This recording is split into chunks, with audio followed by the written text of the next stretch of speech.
bariyerisinin kaldırımını tamamlayacak sağ olsun. Şeyh Bayram'a kadar var başkanım.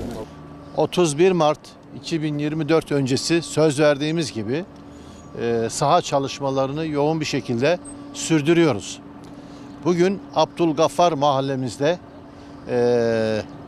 BSK dediğimiz bir asfalt serimi yaptık. Onun iş bitimini yerinde gördük, inceledik. Çok kaliteli bir asfalt serimi yapılmış.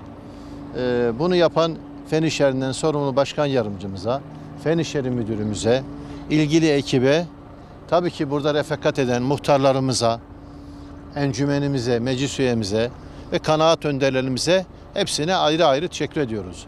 Evet, söz verdiğimiz gibi Yeşilyurt'u 2 yılda ayağa kaldıracağız. Sadece konut üretmekle, ticarethane, ofis üretmekle yetinmeyeceğiz. Şehrin tüm altyapısını elimizde geldiğince hızlı bir şekilde yenilemeye çalışacağız. Altyapıyla beraber üst yapısını da en iyi bir şekilde Yeşilyurt'a yakışır bir şekilde inşallah hayata geçireceğiz. Hemen nasıl işleri tamam. Bu da bize bak. Bu da bizim eniştemiz. Bu da bu canımız iki tane reisi. Muhtarımız yine iyi. İşler rahat gelsin. Hepsi pırıl pırıl İnşallah. insanlar.